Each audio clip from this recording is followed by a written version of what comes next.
আর কয়েক ঘন্টা তারপরে পুরুলিয়া লোকসভা কেন্দ্রের ভোট গণনা শুরু। তার আগে ইন্ডিয়া জোট কংগ্রেস প্রার্থী নেপাল মাহাতো কিভাবে সময় কাটাচ্ছেন নিজের মুখেই জানালেন, শুনুন। নেপাল বাবু বলেন, 25 তারিখে ভোট হয়েছে, 26 তারিখে একটু রেস্ট নেওয়ার পর জেলার বিভিন্ন জায়গায় খোঁজ খবরের সাথে আমরা রেগুলার কর্মীদের সাথে যোগাযোগ করছি।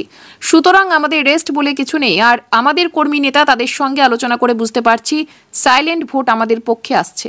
অনেক প্রসেস আছে। 25 তারিখ ভোট হয়েছে, 26 তারিখে একটু রেস্ট ফেস্ট নেওয়া হয়েছিল।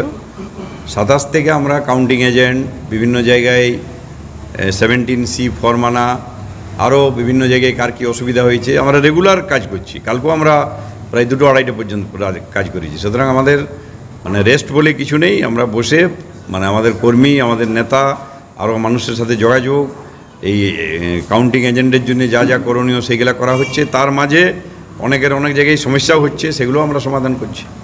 একদম বসে ঘুমিয়ে নেই আর কি। এবার দেখছি যে আমাদের এখানে একটা কর্মী সমাজ সমেত দেখছি পঞ্চমুখী একটা লড়াই। তো এখানে কতটা সুবিধা করতে পারবেন? পঞ্চমুখী নাই, এখন 12মুখীই দেখতে পারেন আপনি। 12 জন দাঁড়িয়েছে, 12মুখী লড়াই।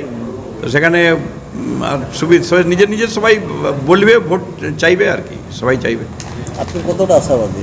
আমি পুরো আশাবাদী। আমি আশাবাদী, ভালোভাবে আশাবাদী। কারণ আমাদের একটা পকেট ভোট আছে, যেটা অন্য দলের খুব কম আছে। 1, 2 নম্বর হচ্ছে আমার বিশ্বাস বা আমরা আমাদের যারা কর্মী নেতারা আছে তাদের কাছ থেকে যে আলোচনা করেছি, তাতে সাইলেন্ট ভোট আমাদের পক্ষে আসছে।